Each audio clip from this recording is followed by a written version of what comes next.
Kultum Mutiara Hikmah pada siang hari ini akan disampaikan oleh Bapak Dr. Andes Ahmad Subekti MAG. Mari kita awali Kultum Mutiara Hikmah pada siang hari ini dengan baca suratul Fatihah. Yang pertama kita huskan untuk Kanjeng Nabi Muhammad sallallahu alaihi wasallam. Yang kedua kita huskan untuk kampus Universitas Selam Malang. Semoga terus berkembang dan terus memberikan manfaat kepada masyarakat luas.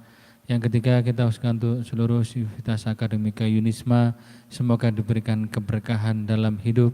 Yang keempat kita huskan untuk seluruh mahasiswa Yunisma, semoga diberikan kemudahan dalam menuntut ilmu, ilmunya bermanfaat dan punya akhlak yang baik.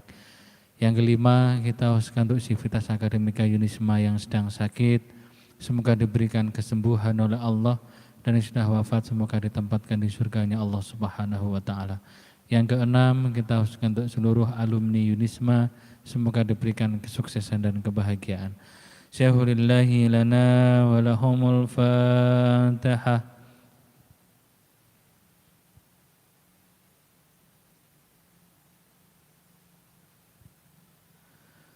Mari kita bersama-sama membaca istighfar 7 kali dan sholawat nariyah 3 kali. Bismillahirrahmanirrahim. Astaghfirullahaladzim, astaghfirullahaladzim, astaghfirullahaladzim, astaghfirullahaladzim, astaghfirullahaladzim, astaghfirullahaladzim, astaghfirullahaladzim. Allahumma salli salatan kamilah wa salim salaman taman ala sayyidina Muhammadin alladhi tanhalu bihi al-uqada وتنفرج به الكربة قدام الحوائج تنال به الرغائب وحسن الخواتم ويستسقى الغمام بوجهه الكريم وعلى آله وصحبه في كل لمحة نفس بعدد كل معلوم لك اللهم صل صلاة كاملة وسلم سلاما تاما على سيدنا محمد الذي تنحل به العقد وتنفرج به الغرامة قدم الحوائج تنال به الرغائب وحسن الخواتم ويستسقى الغمام بوجهه الكريم وعلى آله وصحبه في كل لمحة ونفس بعدد كل معلوم لك اللهم صل صلاة كاملة وسلم سلاما تاما على سيدنا محمد الذي تنحل به العقد وتنفرج به الغرامة قدم الحوائج تنال به الرغائب وحسن الخواتم ويستشفى الغمام بوجهه الكريم وعلى آله وصحبه في كل لمحة ونفس بعدد كل معلوم لك. Selanjutnya kepada terhormat Bapak Dr. Andes Ahmad Subekti MAG disilakan. Dimohon sekaligus menutup dengan doa.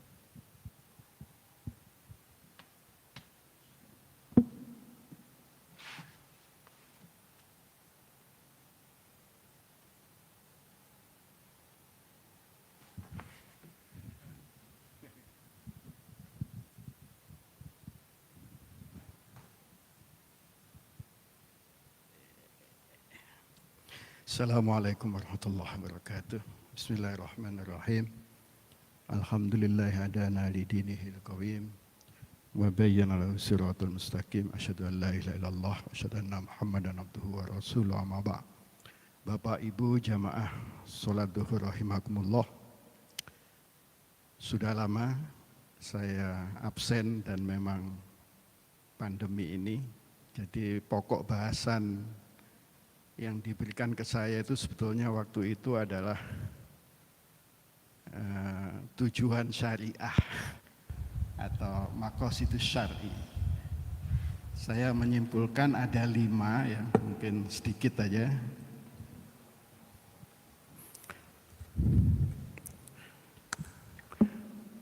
Jadi tujuan syariah itu 5. Yang pertama hifdzuddin.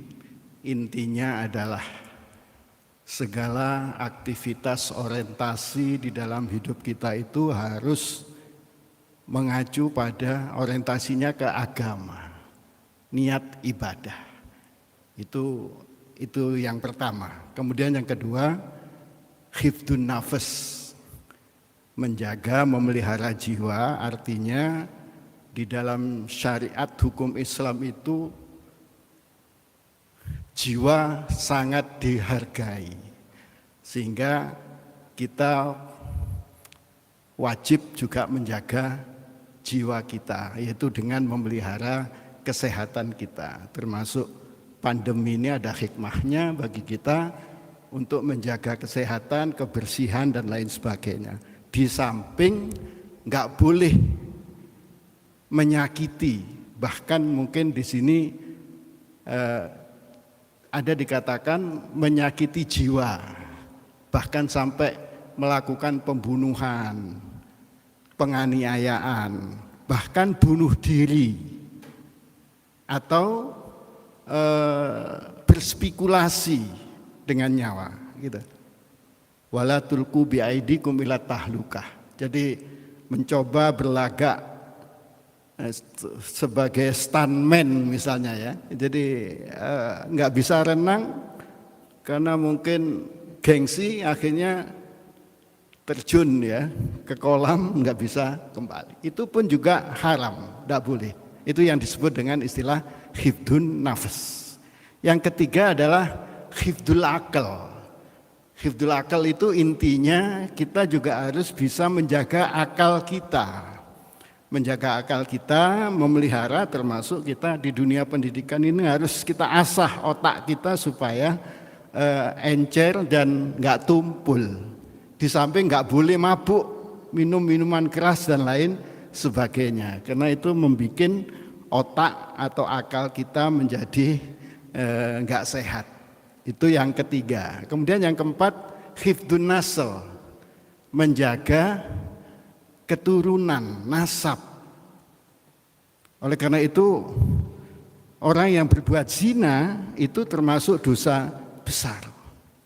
Ya, jadi itulah mungkin salah satu contoh ya. Jadi mengapa kita disuruh untuk nikah secara benar, bahkan kalau nikah itu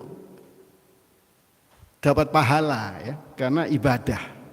Tetapi sebaliknya kalau melakukan perbuatan hubungan seksual di luar nikah itu termasuk dosa besar karena bisa merusak keturunan tadi. Kemudian yang terakhir adalah hifdul mal, menjaga harta.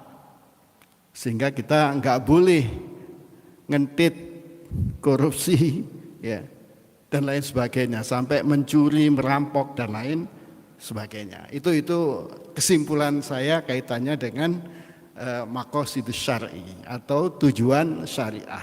Nah, di dalam pelaksanaannya penerapan syariah ini juga ada 5. Saya hanya ngasih satu aja. Yang pertama adalah tadarruj fit tasyri'. Jadi hukum Islam itu diundangkan ya, diterapkan secara bertahap, secara berangsur-angsur. Jadi kalau ada kesan bahwa hukum Islam itu kejam, ya itu memang kita mungkin nggak paham tentang syariah. Salah satu contoh misalnya tentang zina tadi, ya, atau dalam konteks yang lain mabuk atau orang yang minum minuman keras.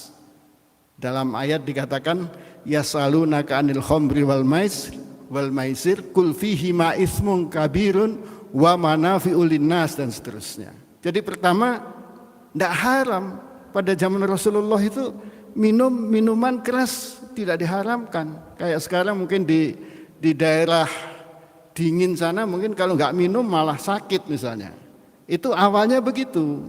Sehingga disuruh di dalam Al-Quran dikatakan kalau manfaatnya itu lebih banyak dari mudaratnya silakan minum. Awalnya begitu.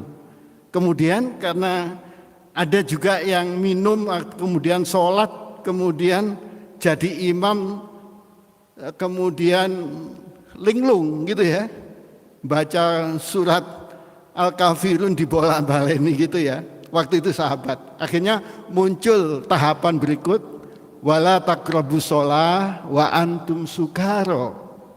Jangan kamu sholat ketika Anda dalam keadaan mabuk. Tapi mabuk masih boleh saat itu, gitu ya. Cuman kalau mau sholat jangan mabuk, gitu. Jangan minum, gitu. Baru setelah itu karena nampaknya mudorotnya lebih besar dari manfaatnya, maka muncul surat Al-Maidah ayat 90 yang dikatakan, ya ayyuhalladzina amanu